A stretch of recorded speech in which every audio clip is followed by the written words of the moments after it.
cameras hot launch? Okay, so in the days after the cleanup, how did you react to it? You've already expressed this to some extent, but if you could. Yeah, I don't believe there was ever a cleanup, and certainly not in regard to the Isla Vista area. What was taking place down at the harbor with the straw and the pictures we see, that was an effort and it was focused. But as this moved around, 800 square miles or more, there wasn't an ability or even an interest in the cleanup. So it was more over time that it kind of was gone, and this was a time being a student and also being a very important time in regard to what was the social and student unrest in regard to the Vietnam War and other things. There was a lot going on, and so it wasn't this one question, but it was the environmental degradation on top of the war, the social justice issues. I remember vividly the Black Students Union was coming to its own. So we had a number of things that, as a young person, I was experiencing. And this was just one that was really very strong and on a regular basis thrust back in front of us because of the ocean tides and the oil just continuing to come out. Did you become involved in the campaign to pass Proposition 20, which created the Coastal Act in California? I know you became involved in a lot of organizations. Yeah. Did you become involved in that campaign as well? I do not recall being involved directly in Proposition 20, but it was an aspect of supporting it. At that same time, I do remember my first real activist role was in regard to a development on the Gaviota Coast that was proposed, where there were going to be, as I recall, 3,000 homes built. And so there was the community again turning against such a situation. And I do remember for the first time really going door to door, leafleting, and being involved in stopping a project that I could not agree with. And then you told me a little bit earlier, and if you can summarize this really as concisely as you can, your involvement in the Point Conception LNG project. One of the things that I believe I really benefited from in regard to the oil spill was this understanding of how man and nature were at odds, and essentially there were many wars going on. And a few years later, I found myself in a position of responsibility where, as the manager of the Hollister Ranch to the north of Santa Barbara, a upscale community with 8 miles of beachfront, I found as manager, I was also now very involved in what was known as liquefied natural gas at Point Conception. It was a scheme to bring liquefied natural gas from Indonesia, offload it at a new facility that was to be built at Coho Bay, and then this was to save California from all sorts of terrible things. And it was bogus. And my role, I was able as the manager to manifest a lot of the feelings and the experiences that came about from the oil spill and focus that experience and oppose something that was just as dangerous and stood to make a terrible impact on the state of California. And to this day, I recognize that I would not have been nearly as effective as I was if it hadn't have been for the experience during the oil spill. So it's one of the stories that for me continued and actually gave me a foundation and a learning experience that came back, I think, to be very important in the environmental history of our community, our county, even the state. That was perfect. That was great. How would you say the 1969 oil spill affected your life? The 1969 oil spill I regard it as the pivotal event. I know at that time as a student, I didn't know where I was going, what I would be doing. And yet, as I graduated and went to work with the U.S. Forest Service, fighting fires, found myself choosing to seek a very rural environment to live and work in. It became that now my context with the environment had been enhanced. And I know there were many occasions where it was this feeling that I was able to either speak up or speak to others in regard to what was the purpose. Why were we doing this specific thing? Was it an environmental sound issue? The oil spill took place before there was anything like environmental studies. You did not have the opportunity to go to the university and go through a course of work that would give you the understanding that now so many have taken advantage of. The environmental studies at UCSB was a direct result of the oil spill. It was a reaction of the students, the community, and the university to create something of relevance. And it went very hand in hand with what was the student and social unrest of that time, where again, we were seeking relevance in our education.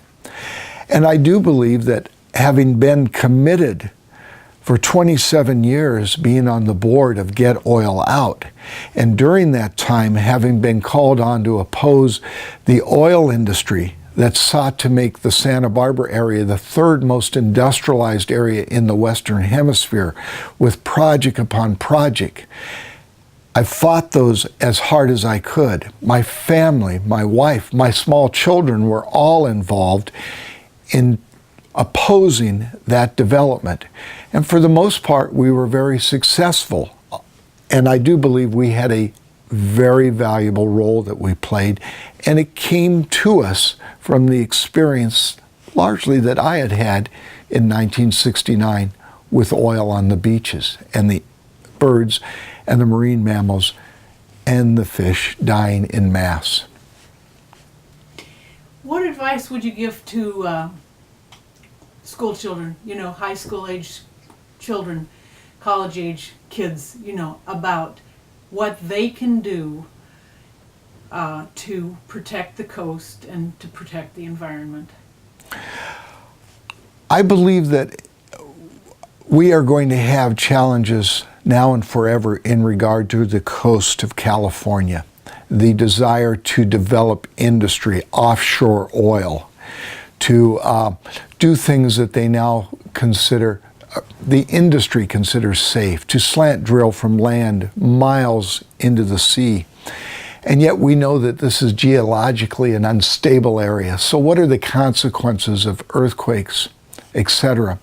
What I would suggest that children do is they open their eyes to what we have and realize that it can be lost, destroyed, or certainly made so ugly it's intolerable just because of the mistake that is made. It could be human error, it could be a catastrophic event. So it would be incumbent upon school children to learn, to read, to listen, to ask questions, and to not accept that industry has the answers. And I think this is it. When I was growing up, when I was a student, there was a saying, question authority. I suggested is to question those who tell you we have all the answers. It's going to be safe. Don't worry about a thing. All we have to do today is look at the Gulf and what happened there in regard to these blowout prevention devices that were infallible. It's not infallible. We have to look to Japan and see what a natural event of that nature did. And I would ask again, and I always do as we see these issues come back, and there are those that would say there is no problem, only benefit in again putting pipes and derricks and onshore facilities to support oil and gas in our community, because there is always that question of what is going to go wrong. And it is my experience now to suggest eventually things do go wrong. And when they go wrong badly, and on the most horrible basis, it is unconscionable what we do and the impact. And when I look at the consequences of the Exxon Valdez, and you look at what has happened in the Gulf, health issues, economic issues, these things will go on for lifetimes. And we do not have the answers that the oil and gas industry would suggest we have. I would suggest there are other things going on onshore. I'm very concerned about this process called fracking, in which we are going after natural gas and in the process may be contaminating our water supplies that we all rely on. And this will be something that, as it plays out, I believe again we're going to say we relied on false information and we are going to pay a very heavy price for that. So we have to wake up, open our eyes and say, just a moment, why can't we do things in a manner that clean and renewable energy is what we are after? It creates jobs and it creates a situation, an environment that we can embrace rather than have to be worrying about when does it fail, when does it go wrong. If you got a call tomorrow from President Obama or Jerry Brown asking you to be on a blue ribbon committee to suggest solutions or ways to prevent damage to the coast, to protect the coast, what would be at the top of your list in terms of recommendations? If I were given the opportunity on a blue ribbon committee that had impact to suggest what should be done with the coast, I would be in a protection mode, a conservation mode. I have seen what happens when you try to compromise. And if you listen to the presentations, I remember those same type of blowout prevention devices being shared with our board of supervisors, where the industry walks in and says, here, this is what will prevent oil from ever coming out and contaminating your coast. Well, we know that those devices fail for reasons, complicated reasons. And I would want to be a party that would say no. There have in the past been issues that I have considered carefully. I have gone with a majority that have suggested, no, we can work with the industry. But today, after the Gulf spill, today after seeing what happens when tsunamis are unleashed by nature, I don't believe that there is a solution that is infallible, and therefore we need to look at the alternatives. So I would be someone that would be very hard-pressed to bring me to a conciliatory situation. I would be doubtful that the industry really can always, and without any crack in the armor, suggest that we are going to be safe from contamination that they caused for economic reasons. Very good. Lights are good.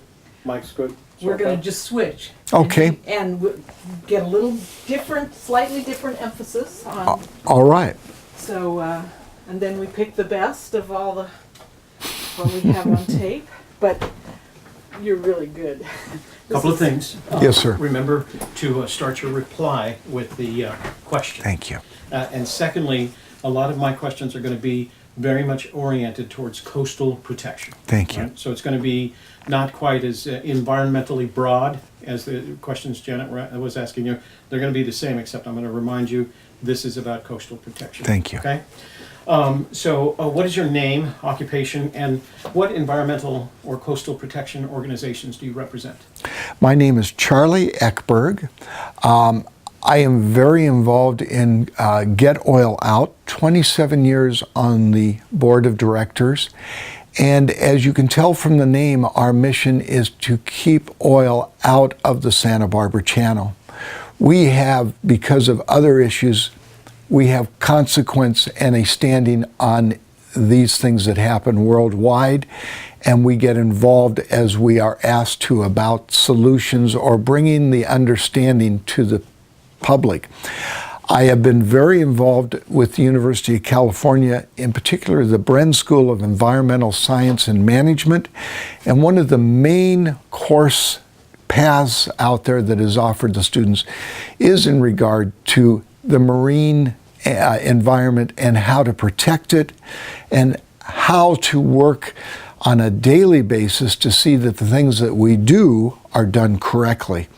So I always come back to the coastal protection, and for example with Get Oil Out, we often rely on other organizations such as Santa Barbara's Environmental Defense Center, which is the legal arm that we, Get Oil Out, turn to them. We become the client, as we may sue or take a legal action, or even in regard to just making public statements in regard to protecting the coast. So there are many different ways that I can be involved, and I choose to be involved, and it's just often where can I be most effective given the circumstances and the time that I have available. Camera's on? Camera is on? Okay. Charlie, back in 1969, how old were you, and how at that time were you occupying your time? In 1969, when the oil blowout occurred, I was a student at UCSB. It was my junior year. I was in my first job, manage apartments. My apartment building was right on the beach, which put me in a context with the oil that came to the beach. I was a student involved and watching and learning every facets, and one of the issues at that time was student unrest, the opposition to the Vietnam War. And I was very actively opposed to that war and have remained committed to the values that I learned and I found in myself at that time. I was very involved as a student in having a good time. And that was one of the aspects that you balance your life and you find that things are all there, and it's maybe how you choose and the decisions you make. And some of my activities, they were thrust on me to be involved in regard to the oil spill because I lived right on the beach. There was no escaping the daily consequence, and it did change my life. On that day when you walked out to the beach the first time to see the results of the blowout, tell me a little bit about what you saw and how it made you feel. When I first saw the effects of the blowout, along with many others, I did go down to Santa Barbara and watch from a distance what was going on, not understanding it, reading in the paper, watching on the local television. But when I was in my home, my apartment, and the beach right in my front yard essentially was now fouled, it was something that I felt a deep sickness. I think there was also at that time a real understanding that this is what man was capable of in the worst way. As I mentioned, I was opposed to war, but I had not experienced war. Here I was experiencing environmental degradation of the worst kind. And so it was something that my senses were very, very open. And it was something that on every level was just almost more than you could handle. And I will never forget, and I sometimes will draw on that experience of the animals that were covered with this tar, this black goo, and you knew there would not be any survival for them. And even as we would take them then to the centers in Santa Barbara where they would try to clean them, we understood that it was a very small chance that any of these animals would survive. And I find that today, I'm involved with the Wildlife Care Network. I spent last weekend driving 125 miles to go and bring a blue heron that had been crippled probably by a car to a care facility where it could be treated. And so these things, when I look in these eyes of these birds, it's just like 40 some years ago, the same pleading in those eyes of help me. And so the story goes on. It's just new chapters all the time. In the 2 to 3 months after the spill, how did you react to this event personally? In the months after the spill, it was something that it was a wearing down of the psyche that I think I experienced, because it was a constant feature that was in my experience. And even when the oil seemed to be gone, you understood that with the next tide, with the next change in wind, with the next release in that the oil was not permanently stopped, it could be back, and it would just be again this experience over and over. So I remember becoming very, very tired of the experience, and where it had been my greatest pleasure to have this, for the first time, an opportunity to live right on the beach. Now it was something that wasn't fun at all, and in fact it was something that, the oil and tar was everywhere now as you carried it back into your home, into the properties that were managed. It was something that was a constant reminder that this was not going away. And in fact, and in many ways, it was years before the environment was able to clean itself up. And so it was just always something that, from that point forward, I found my real enjoyment in the environment inland and started to really discover the mountains. So for me, that was the new place to go and to experience the love of nature. How were you involved in the cleanup? I mean, if you were involved, how were you involved, and tell us what it was like. I don't recall personally being involved in the cleanup of the oil. As we understand at that time, it was through straw being thrown on the oil to absorb it, these absorbent papers that were being put down. There was very little else that could be done. My involvement really became an aspect of observing and seeing when animals were washed up and were in distress. I would put on what were the clothes that I kept that were already fouled and would never be cleaned, and I would go down and I would do the best I could with whatever help I could get to bring those animals as appropriate into a center where they were cared for. And so that was really what I could do, and it was something that at that point in time, being a student, I think the other thing that I really could do was I really opened myself up to hear the messages that and the discussion and the conversation that was going on, because there were some really important people that came to our community and they said some really important things. And then it was to see what would happen with these things. And I think that that was another aspect that my understanding of the federal government, the state government, for the first time was really manifesting in something that I personally was being touched by, other than the Vietnam War. If I may, I'm going to take some water. Let me get it for you. I have it right here.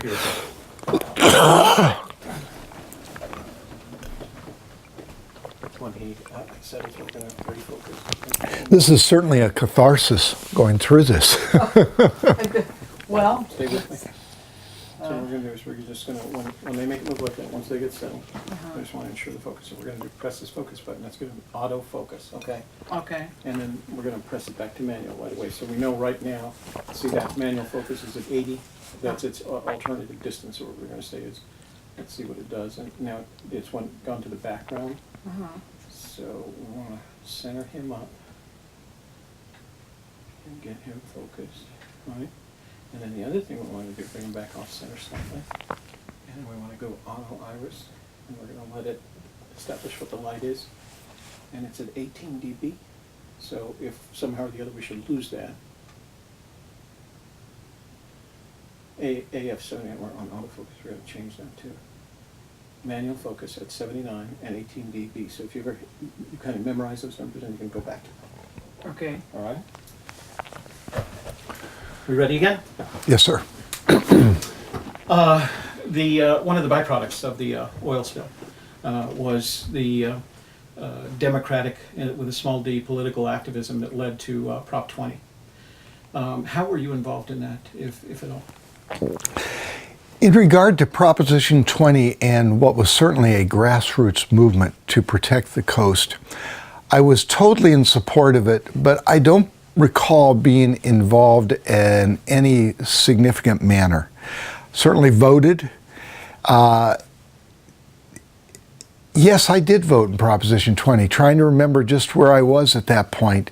And it was something that Proposition 20, I mean, it's been a very important legislation or initiative that has helped California through the years, and the Coastal Commission and different things have been very critical. But I don't recall being one of those that got out in that regard.